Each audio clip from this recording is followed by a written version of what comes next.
Ku itariki ya mbere y'ukwezi kwa 10 mu mwaka w'1990 ingabo za RPA inkotanyi zatangiye urugamba rwo kubohora u Rwanda zigamije guharanira kubaka u Rwanda rwa buri wese, zigacyura impunzi z'abanyarwanda bari bamaze imyaka irenga 30 kuva bameneshwa na Parimehutu na Aprosoma mu 1959, zikanahagarika itotezwa n'ikandamizwa abatutsi mu gihugu bari babayemo.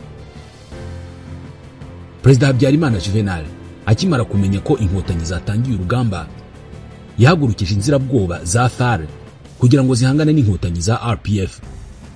Azi inshingano zo kwirukana izi inkotanyi yitaga Abagande zigasubira hakurya y'umupaka wa Kagitumba.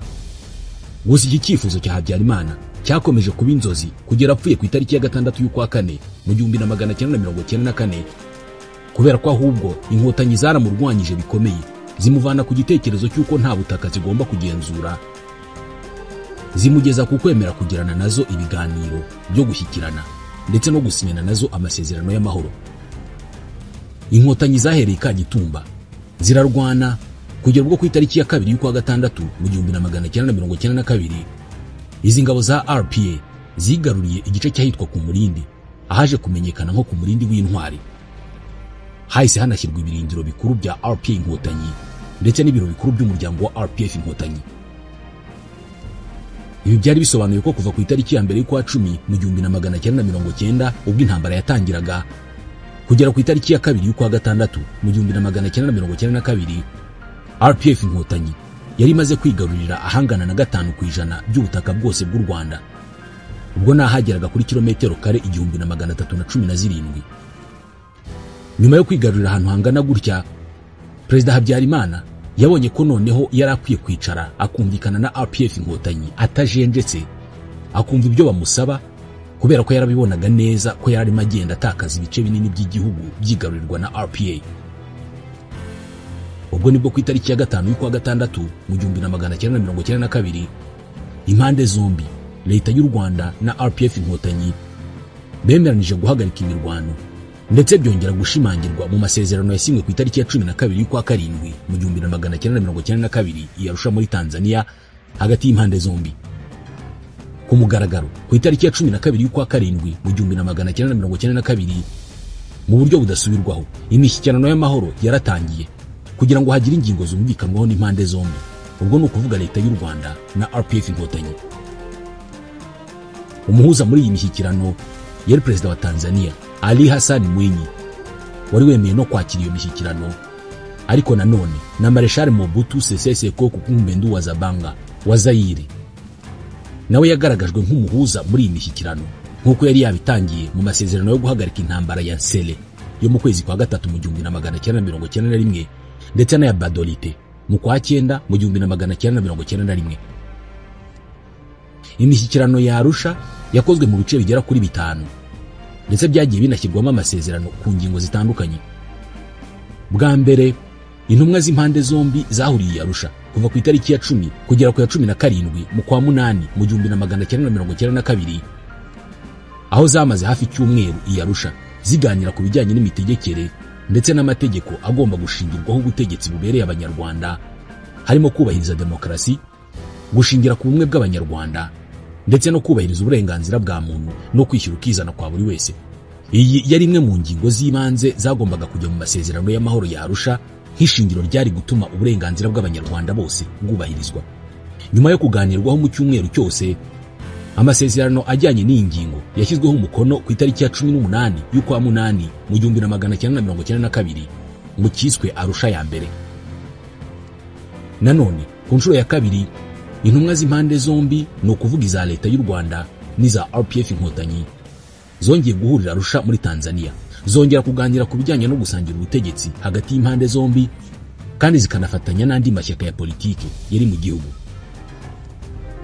Ibijyanye n'iyi ngingo byemeranijwe bwa mbere mu masezerano yasinywe ku itariki ya 30 y'ukwa 10 mu 1992 mu cyiswe Arusha ya kabiri, ndetse kandi iby'ingingo yo gusangira ubutegetsi byaje kuzuzwa neza hagati y'impande zombi mu yandi masezerano yasinywe Arusha hagati y'intumwa z'impande zombi ku itariki ya 9 y'ukwa mbere mu 1993 mu cyiswe Arusha ya gatatu. Nanone mu biganiro byongeye guhuza impande zombi i Arusha mu kwezi kwa 6, noneho haganiriwe ku bijyanye no gucyura impunzi z'abanyarwanda zari hanze zigataha ndetse no gusubiza abaturage mu byabo bari barakuwemo n'intambara. Nyuma yo kuganirwaho nabyo intumwa z'impande zombi zabishyizeho umukono ahangaha Arusha n'ubundi ku itariki ya 9 y'ukwa gatandatu mu 1993 mu kiswe Arusha ya kane. Ndetse bwa nyuma noneho ibiganiro byasaga naho byari byarananiranye kugira ngo imishyikirano irangire, byari bijyanye no kuvanga ingabo za leta FARC na RPA inkotanyi ya RPF, maze hakaremwa igisirikare kimwe cya leta ndetse na gendarmerie. Nubwo rero byari byaramaze igihe byarananiranye, byarangiye nabyo byumvikanyweho, maze ku itariki ya 3 y'ukwa munani mu 1993 nabyo bishyirwaho umukono biremezwa. Bukeye bwaho abayobozi bakuru ku mpande zombi bashyize imikono kuri aya masezerano abaremejwe. Aya masezerano ya Arusha yasinywe yarakubiye mu nyandiko ya page 8, yari kubiyemo ingingo zatangaga icyizere ku hazaza h'u Rwanda mu rwego rwo gukemura ibibazo byari byaratumye intambara yo kwibohora ibaho. Reka turebe ibyari bikubiye muri iyi nyandiko. Umutwe w'inyandiko y'aya masezerano waragiraga uta amasezerano y'amahoro hagati ya leta y'u Rwanda na RPF inkotanyi. Aya masezerano yaragizwe n'ingingo 11, zose zari zifite ibyo zisobanura kandi zose zikaba zari zarumvikanyweho n'impande zombi kandi bazemeranyaho. Ingingo ya mbere yaragiraga iti intambara hagati ya leta y'u Rwanda na RPF inkotanyi igejejwe ku iherezo cyangwa se ishyizweho iherezo. Ingingo ya kabiri yaragiraga iti inyandiko zikurikira ni kimwe mu bice by'amasezerano y'amahoro yumvikanyweho na leta y'u Rwanda ndetse na RPF inkotanyi.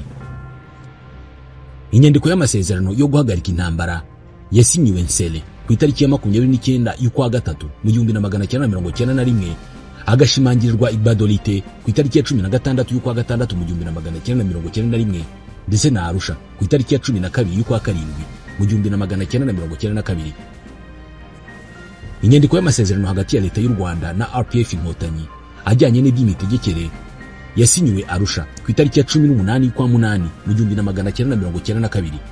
Inyandiko z'amasezerano hagati ya leta y'u Rwanda na RPF inkotanyi ajyanye no gusangira ubutegetsi biciye mu gushyiraho guverinoma yaguye y'inzibacyuho yasinyiwe Arusha ku itariki ya 30 y'ukwa 10 mu 1992, ndetse n'itariki ya 9 y'ukwa mbere mu 1993.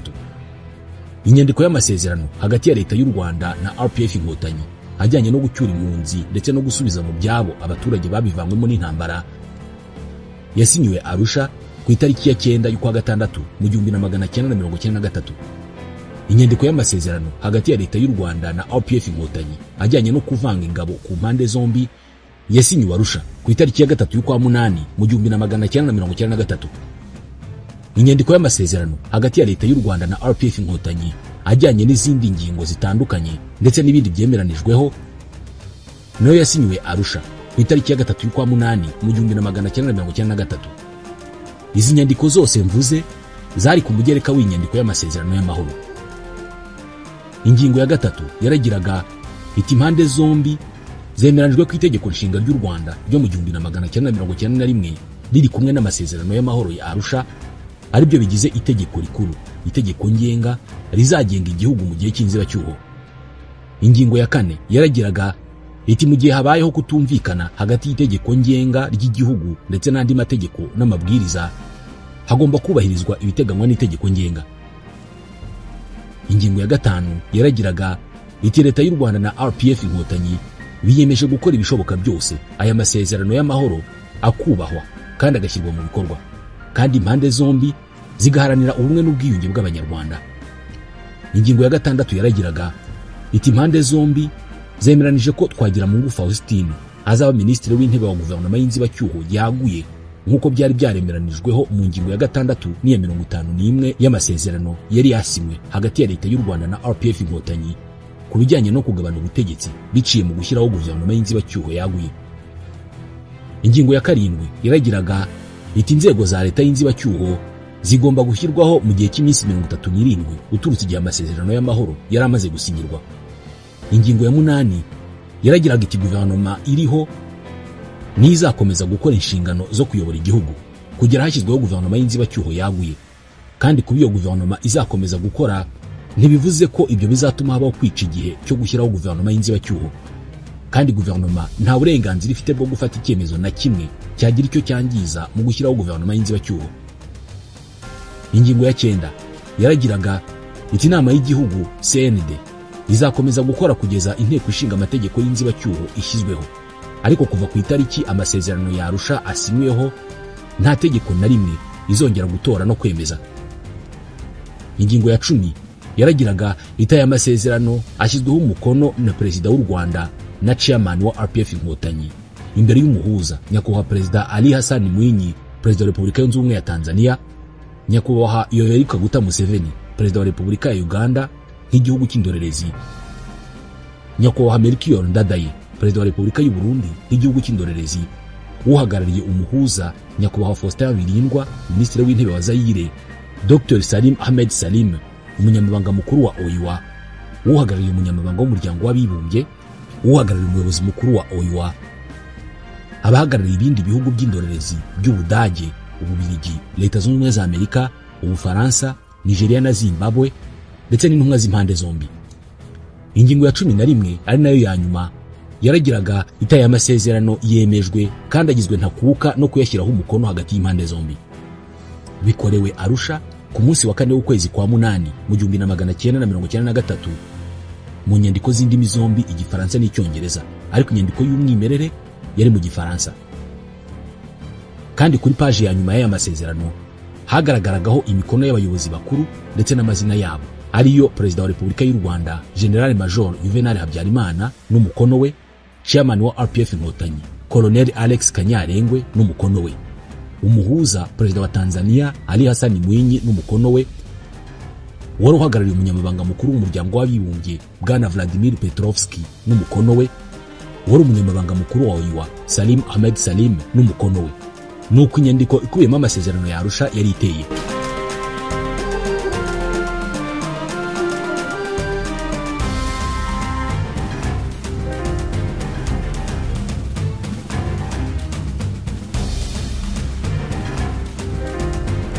Gusa aya masezerano y'amahoro ya Arusha yaramaze gusinywa ntabwo yishimiwe na buri wese, cyane cyane abo ku ruhande rwa leta ya Habyarimana batashaka ko ashyirwa mu bikorwa ngo batakaze ububasha bari bafite, ndetse babonaga ko abatutsi bagarutse mu gihugu batakomeza kubona inyungu z'igihugu bonyine nk'uko bazibonaga. Aba barwanyaga aya masezerano bashingiraga ku bintu bitandukanye. Icya mbere cyari kinakomeye cyatumaga benshi mu butegetsi bwa Habyarimana by'umwihariko bari mu kazu n'abategetsi bakuru icyo bangaga cyane ni ukuvanga ingabo. Ibi ku basirikare bakuru babifashe nk'ikosa ritababarirwa Perezida Habyarimana Juvenal yari akoze ubwo yasinyaga amasezerano y'amahoro ya Arusha, kubera ko ngo byari bibabangamiye bikomeye kandi barategekanye nawe igihugu mu myaka igera kuri 20 yose nta kibazo bafitanye. Ibyo kuvanga ingabo barabirwanyije cyane rwose. Impamvu aba basirikare babivugaga ngo nuko amasezerano y'amahoro yateganyaga ko hazabaho kuvanga ingabo mu buryo bukurikira. Ariko mbere gato yo kuvuga ku buryo bwo kuvanga ingabo, reka tubanze tuvuge ko ingabo zavugwaga hano ni igisirikare na gendarmerie. Rero mu byo kuvanga ingabo, amasezerano y'amahoro ya Arusha yavugaga ko FARC yagombaga kwiharira 60% by'ingabo zagombaga kuvangwa, noneho RPA ikagira 40%. Ubwo byari bivuze ko u Rwanda rwari kugira umubare w'ingabo ugabanyije muri ubwo buryo. Aya masezerano kandi yateganyaga ko ingabo z'u Rwanda zizaba ari 19,000, zagombaga kubamo abasirikare 13,000 n'abajandarume 6,000. Byari bivuze ko abagera ku 11,400 bagombaga kuva muri FARC na 7,600 bagaturuka muri RPA Inkotanyi. Kandi amasezerano yasobanuraga ko mu bijyanye n'ubuyobozi bw'ingabo, ubwo nabazaba ari abayobozi b'ingabo bazaba ari 50-50. Ubwo ni ukuvuga abazajya mu buyobozi bw'ingabo 50% bari guturuka muri FARC, abandi 50 bagaturuka muri RPA. Ibi rero byatumye havuka umwuka mubi mu basirikare bakuru, barangije barema imitwe yo kurwanya Perezida Habyarimana yari mu witwa Amasasu. Uyu washinzwe ndetse unayoborwa na Colonel Theoneste Bagosora n'abandi basirikare bakuru. Hanavutse undi witwaga Abaruharaniye washinzwe na Colonel Laurent Serubuga afatanije na Colonel Pierre Celestin Rwagafirita. Iyi mitwe rero yazizaga Habyarimana ko yagambanye yemera kuvanga ingabo, kubera ko ubundi mu gihe amasezerano ya Arusha yasinywaga u Rwanda rwari rufite ingabo zigera ku 35,000. Ubwo rero kuvanamo 11,400 zagombaga kuvangwa byari bivuze ko abagera ku 23,600 bari guhita bagirwa abademobe bakagirwa abasivili. Ariko nanone ku basirikare bakuru byari byarafashe indi ntera, kubera ko muri abo bayoboraga ingabo hagombaga kuvanwamo abagera kuri 1/2 nibo bagombaga kujya mu buyobozi bw'ingabo zivanze bavuye muri FARE. Ibi rero byatumye hafi ya bose bishyira hamwe n'abagosora Rwagafirita na Serubuga mu kurwanya Habyarimana, kubera ko abenshi muri bo bari bakuze, abandi nta mashuri bari bafite yari gutuma bazakomeza kuba mu gisirikare. Ubwo rero bumvaga aribo bazaherwaho basezererwa mu ngabo. Ibyo rero byiyongereyeho ingengabitekerezo y'urwango bangaga abatutsi, byatumye bafata umwanzuro wo kurwanya aya masezerano ndetse no kutayemera. Ndetse kandi ibi byose byo kutayemera babikwirakwije no mu ngabo zisanzwe zari zifite amapeti mato. Uretse ibijyanye n'ingabo, ikindi cyatumaga amasezerano ya Arusha abona abayarwanya mu butegetsi bwa Habyarimana, by'umwihariko abari muri MRND, ni ibijyanye no kugabana ubutegetsi, kubera ko amasezerano ya Arusha yateganyaga gushyiraho guverinoma y'inzibacyuho yaguye yari kubihuriyemo amashyaka ya MRND, RPF, MDR, PSD, PL na PDC. Kuko mu butegetsi bwashyizweho n'amasezerano y'amahoro ya Arusha yateganyaga ko perezida wa Repubulika azakomeza kuba Habyarimana Juvenal, naho minisitiri w'intebe yari kuba Twagiramungu Faustin, nkuko twabigarutseho mu kanya. Umwanya wungirije minisitiri w'intebe wari wahawe RPF Inkotanyi. Rero iyi guverinoma y'inzibacyuho yari igizwe na ministeri 21 zari zigabanije mu buryo bukurikira. Harimo ministeri 5 zahawe MRND, ministeri 5 zihabwa RPF, ministeri 4 zahawe MDR, ministeri 3 zihabwa PSD, ministeri 3 nanone zihabwa PL, n'indi ministeri 1 yahawe ishyaka rya PDC. Ndetse kandi aya masezerano yateganyaga ko hazashyirwaho inteko ishinga amategeko yari kubihuriyemo abadepute bari kuba bavuye mu mashyaka yose yari kuba ari muri guverinoma, n'andi mato mato yateganywaga n'aya masezerano y'amahoro ikaba yari kuyoborwa na perezida uva muri PSD. Ibi rero byatumye abahezanguni bo muri MRND barakarira Habyarimana kuko yarasinye aya masezerano ya Arusha. Aba nabo bahise biyunga n'abasirikare barimo barwanya Habyarimana. Kandi nkuko twabivugaga mu kanya, nanone aya masezerano yagombaga gushyirwa mu bikorwa hacyurwa impunzi. Izo zari kuza zigahabwaho gutura ndetse n'amasambu yo guhingamo. Rero ibi nabyo hari abantu bo mu kazu bumvaga ko bigiye kubahombya, kubera ko bari baramaze kwigarurira ubutaka bunini mu gihugu babukoramo za business zabo ntawe babaza ikintu na kimwe, ndetse kandi babonaga ko za fraude nyinshi bakoraga na systeme zo kwikubira umutungo w'igihugu zari zigiye guhagarara, kubera ko hari yagiye kuza abandi bagenzura ibyo batari basanzwe muri iyo systeme. Ibyo rero byatumye uruziga rw'abarwanyaga Habyarimana n'amasezerano ya Arusha ruba runini. Nubwo byari bimeze bityo, nyuma y'itariki ya 4 y'ukwa 8 mu 1993 amasezerano amaze gusinywa, impande zitandukanye zahise zitangira kwitegura gushyira mu bikorwa ayo masezerano. Ubwo rero nibwo ku ruhande rw'umuryango w'abibumbye ku itariki ya 5 y'ukwa 10 mu 1993 akanama gashinzwe umutekano ku isi muri uwo muryango kafashe umwanzuro 872 wo gushyiraho ingabo z'uwo muryango zagombaga kuza mu Rwanda mu bikorwa byo kurebera ishyirwa mu bikorwa ry'amasezerano y'amahoro ya Arusha nkuko byari byarateganijwe n'ayo masezerano. Izi ngabo nizo zahawe izina rya MINUAR ndetse zinahabwa umunyakanada Lieutenant General Romeo Antonius Dallaire kugira ngo azibere umuyobozi. Izi nazo byageze mu kwezi kwa 12 mu 1993 abagera ku 2548 bagombaga kuba bagize izo ngabo baramaze kugera i Kigali. Nanone ku rundi ruhande umuryango RPF Inkotanyi wari waramaze guteganya abazajya muri guverinoma no mu nteko. Aba bari biteguye kandi bategereje, ndetse n'andi mashyaka yari tayari, ariko abo muri MRND bo basaga n'abatiteguye. Ariko nabo mu mpapuro bari baramaze kugaragaza amazina y'abazajya muri guverinoma y'inzibacyuho ndetse n'inteko. Ariko nyuma ya za rido abategetsi bo muri MRND barimo basenya ishyirwa mu bikorwa ry'aya masezerano ya Arusha mu ibanga rikomeye. Perezida Juvenal Habyarimana yari ku gitutu cyinshi cy'abatari bashyigikiye ayo masezerano ya Arusha, ndetse n'amahanga yamusabaga gushyira mu bikorwa aya masezerano yasaga n'uri ku mpande zombi ku bijyanye n'amasezerano ya Arusha, kubera ko yari abizi neza ko mu cyakorwa cyose byasaga naho ntaho yari guhombera. Umwanya we nka perezida yari kugumana uko byagenda kose, yayashyira mu bikorwa atayashyira mu bikorwa. Iyo amasezerano ya Arusha adashyirwa mu bikorwa, yari gukomeza kuguma ku butegetsi, akagumana ubutegetsi n'ububasha yari afite mu gihugu. Gusa ishyirwa mu bikorwa ry'amasezerano nanone ryamurekeraga ku mwanya wa perezida, ariko rikamwambura uburenganzira bwinshi, burimo ko nk'ubwo muri guverinoma y'inzibacyuho ntabwo yashoboraga gukuraho minisitiri w'intebe. Hari n'ibindi bitandukanye atashoboraga gukora, kubera ko ibyinshi mu byemezo bikomeye byari mu bubasha bwa guverinoma kurusha perezida wa repubulika.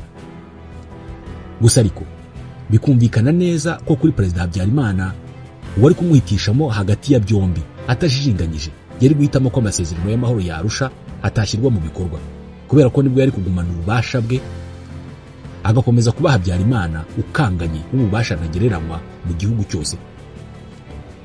Ubwo rero ibi byose byatumye akimara gusinya amasezerano yarahise ahugira ku bikorwa byo kugerageza kuburizamo ishyirwa mu bikorwa ryayo, ariko byasaga naho igihe cyari cyamaze kumurengana, kubera ko yari yamaze kwemera ibyari bikubiye muri ayo masezerano, yarayasinyiye imbere y'isi yose avuga ko abyemeye.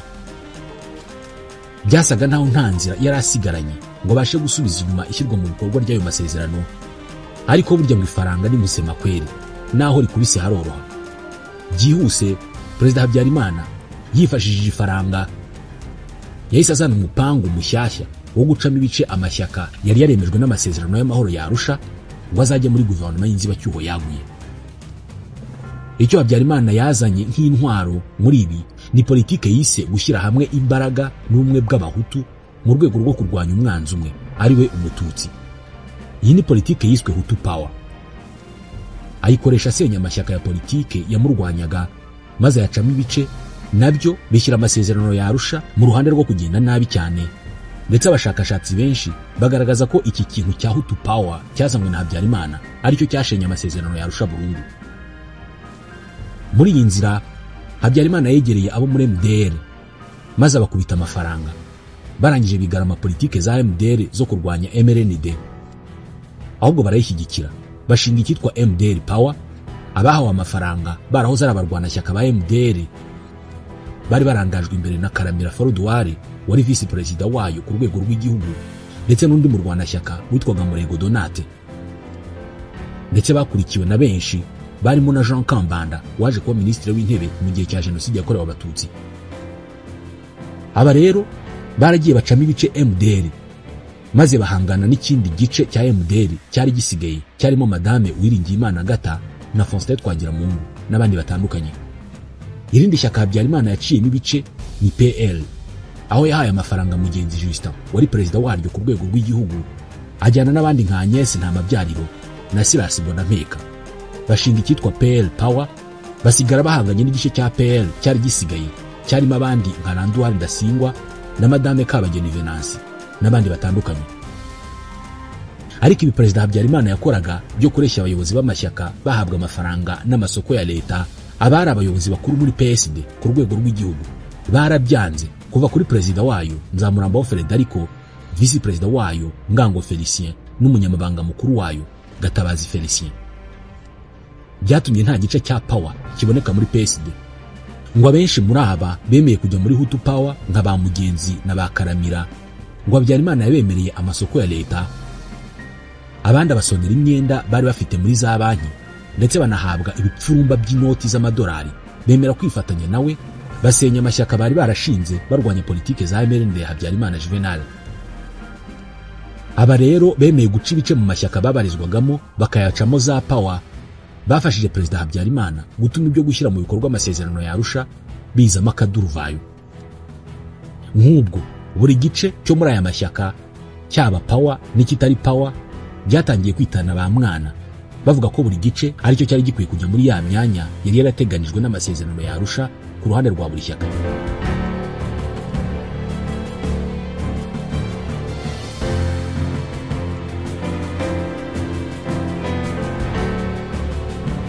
Ibyo gushyira mu bikorwa aya masezerano ya Arusha byaragoranye, ariko icyagoranye kurusha ibindi cyari n'ibanze ni ugushyiraho guverinoma y'inzibacyuho ihuriweho na bose, kubera ko nk'ubwo bwa mbere gushyiraho iyo guverinoma byashyizwe ku itariki ya 30 y'ukwa 12 mu 1993, ndetse n'umuryango RPF Inkotanyi wohereje abanyapolitike bagombaga kurahirira inshingano zo kujya muri iyo guverinoma. Bageraga kuri 28 bari barinzwe n'ingabo 600 zari muri batayo ya gatatu, ari nabo bacumbitse muri CND, ariko nta cyabaye. Imihango yo gushyiraho iyi guverinoma noneho yashyizwe ku itariki ya 5 y'ukwa mbere mu 1994. Noneho Perezida Habyarimana arahira wenyine, arahirira kuba perezida muri iyo guverinoma, arahijwe n'uwari perezida w'urukiko rwari rushinzwe kurinda ubusugire bw'itegeko nshinga, Kavaruganda Joseph. Kuri iyi tariki ya 5 y'ukwa mbere mu 1994, Perezida Habyarimana amaze kurahira wenyine ubwe mu mashusho yaciye kuri televiziyo y'igihugu. Icyo gihe Perezida Habyarimana yatanze imbwirwaruhame maze avuga ko abandi bari bagize guverinoma bagombaga kurahira nyuma ya saa sita kuri uwo munsi. Ariko icyo gihe ntabwo ibingibi byakunze, kubera ko muri uwo mugoroba abadepite ba RPF ntabwo bigeze bitabira kurahira kwa guverinoma y'inzibacyuho kubera impamvu zitandukanye. Impamvu abadepite ba RPF banze kuza mu irahira nuko bari bamenye ko Perezida Habyarimana ashaka ko muri guverinoma hajyamo abantu bo mu gice cya Hutu Power gusa. Ibi byari byo, ntabwo bari babyibeshyeho, kubera ko General Romeo Dallaire yabigarutseho mu gitabo yise Shake Hands with the Devil, The Failure of the Humanity in Rwanda.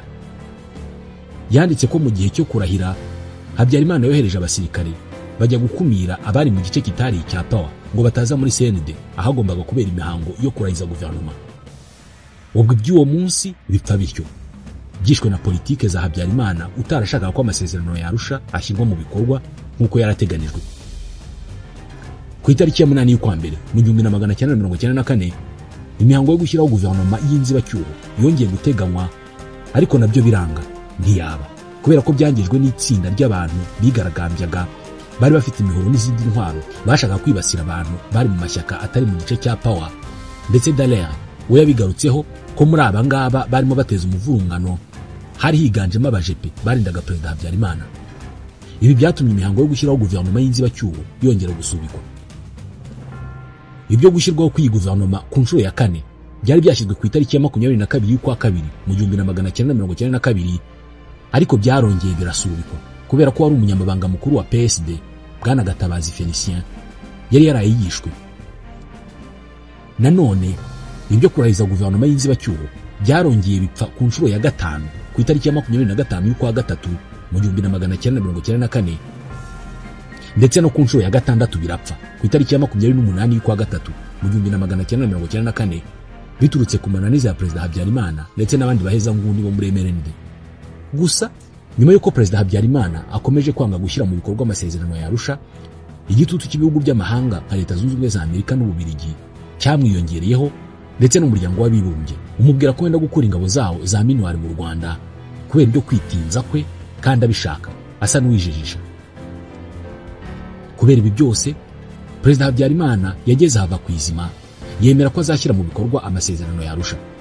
Icyo gihe yabyemereye Jacques Roger Bobo wari intumwa yihariye y'umunyamabanga mukuru wa Loni mu Rwanda. Yabimwemereye bari mu Gasiza mu rugo rwa Perezida Habyarimana ku itariki ya 2 y'ukwa 4 mu 1994. Haburaga iminsi ngo apfe. Nanone ibi Perezida Habyarimana yabisubiyemo ku itariki ya 6 y'ukwa 4 mu 1994 mu nama yahuje abakuru b'ibihugu bo mu karere i Dar es Salaam muri Tanzania, yari yatumijwe na Perezida wa Tanzania Ali Hassan Mwinyi ngo yige ku kibazo cy'u Rwanda n'u Burundi. Yabyemeye habura amasaha make ngo apfe. Byemezwa ko ubwo bari muri iyo nama y'abakuru b'ibihugu bari bageze ku kibazo cy'u Rwanda, Perezida Juvenal Habyarimana yarateruye avuga ko nagera mu Rwanda nta kindi azakora uretse guhita ashyira mu bikorwa amasezerano ya Arusha. Ibi by'uko Perezida Habyarimana yari yemeye gushyira amasezerano y'amahoro ya Arusha mu bikorwa byanagarutsweho muri raporo y'amapaji 16 yakozwe na Vladimir Petrovski. Uyu yari intumwa yari ihagarariye umunyamabanga mukuru w'umuryango w'abibumbye muri iyi nama y'abakuru b'ibihugu i Dar es Salaam.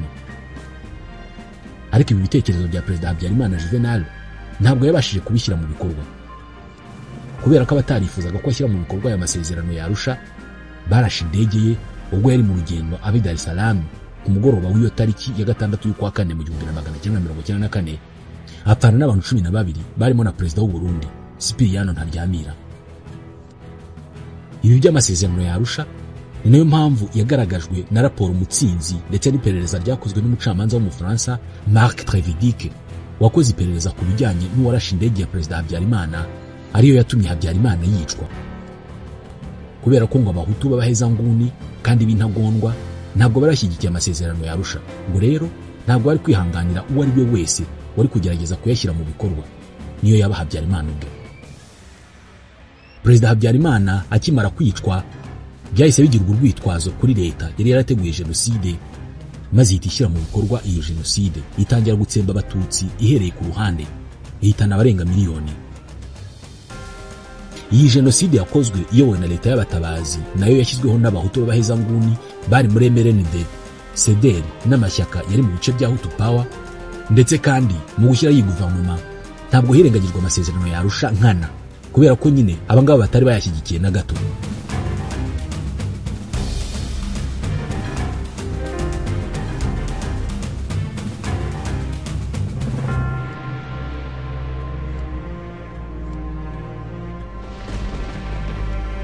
Jenoside yakorewe abatutsi niyo ngaruka ikomeye yabayeho iturutse ku kudashyira mu bikorwa amasezerano ya Arusha.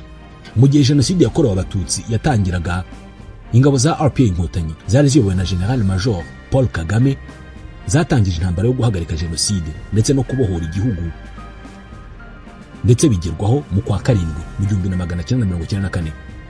Jenoside yakorewe abatutsi yakozwe mu minsi igera ku 100, yaje guhagarikwa n'ingabo za RPA Inkotanyi zari ziyobowe na General Major Paul Kagame, maze abatutsi bari bataricwa bararokorwa. Ubwo ni nabwo ku rundi ruhande abari bamaze gukora jenoside mu Rwanda barimo leta y'abatabazi, interahamwe n'impuzamugambi bahise bafata umwanzuro wo guhungira muri Repubulika ya Demokarasi ya Kongo yitwaga Zaire. Icyo gihe igihugu kimaze kubohorwa, umuryango wa RPF Inkotanyi wahise ufata iya mbere mu kongera gusana igihugu. Mu bikorwa bya mbere by'ibanze wakoze nyuma yo gutsinda intambara ni ugushyiraho guverinoma y'inzibacyuho yagombaga gusubiza ibintu mu buryo. Mu gushyiraho guverinoma rero yiswe y'ubumwe ku ruhare runini, ibyashingiweho ni ibyari byumvikanyweho mu masezerano y'amahoro ya Arusha, kubera ko nk'ubwo Faustin Twagiramungu yahise aba minisitiri w'intebe wa guverinoma nk'uko aya masezerano ya Arusha yabiteganyaga, ndetse n'andi mashyaka atandukanye ahabwa imyanya muri guverinoma nk'uko Arusha yabiteganyaga. Gusa mu gushyiraho guverinoma ndetse n'inteko ishinga amategeko by'inzibacyuho hakuyemo amashyaka yari yaragize uruhare muri jenoside yarayobowe na MRND na CDR. Inzego zose zimaze gushyirwaho hashingiwe ku byateganywaga n'amasezerano ya Arusha, igihugu cyagiye mu nzibacyuho nk'uko byateganywaga n'aya masezerano, ariko iyi nzibacyuho yabaye ndende ugereranyije n'iyo amasezerano yateganyaga, kubera ko igihugu cyarimo gihangana n'ingaruka zikomeye jenoside yakorewe abatutsi yari yarasize. Ni ingaruka zari ziganjemo umutekano muke, imibereho mibi mu baturage, ubukungu bwari hasi ku butaka n'ibindi byinshi bitandukanye. Rero ibi nibyo byatumye inzibacyuho imara imyaka 9. Gusa nk'uko byari byarateganijwe n'amasezerano ya Arusha, nyuma y'igihe cy'inzibacyuho hagombaga kubaho amatora ashyiraho umurongo uhamye w'igihugu. Ibi nabyo byashyizwe mu bikorwa ubwo mu mwaka wa 2002 abanyarwanda batoye itegeko nshinga rya Repubulika, ndetse mu mwaka wakurikiyeho 2003 batora abagize inteko ishinga amategeko ndetse na perezida wa Repubulika, maze igihugu kiva mu nzibacyuho gityo kijya mu butegetsi bugendera kuri demokarasi nk'uko abanyarwanda bari bamaze kubihitamo bitorera itegeko nshinga. Na nyuma yo kurangira kw'inzibacyuho, bimwe mu byemeranijweho muri aya masezerano y'amahoro ya Arusha byakomeje kugenderwaho kugeza n'ubu, birimo guharanira ubumwe bw'abanyarwanda, gusangira ubutegetsi mu banyarwanda, guca indangamuntu zirimo amoko, ndetse kandi na nyuma y'aho u Rwanda rwari rumaze kubohorwa, ingabo za RPA Inkotanyi zavanzwe na bamwe mu basirikare bahoze muri FAR, maze hakorwa igisirikare kimwe cy'u Rwanda cya RDF cyakomeje kurinda u Rwanda n'abanyarwanda kugera n'uyu munsi. Kandi ibi byo kuvanga ingabo nabyo murabyibuka ko byari byaremejwe mu masezerano ya Arusha. Rero kuri iyi ngingo y'amasezerano ya Arusha buri wese ashobora kuvugaho byinshi, kandi birahari, uhereye ku kuba atarabashije gushyirwa mu bikorwa uko yakabaye, bikagira ingaruka mbi cyane za jenoside yakorewe abatutsi yahitanye abatutsi basaga 1 miliyoni, cyangwa se no kuba bimwe mu byari bigize aya masezerano byarifashishijwe, maze hakaremwa u Rwanda rushya rw'amahoro n'umutekano ndetse ruha uburenganzira n'amahirwe angana buri munyarwanda wese. Ibi byose rero bituma aya masezerano avugwaho byinshi cyane. Ibyo nibyo natwe twagarutseho mu ncamake. Mwakoze kutwumva.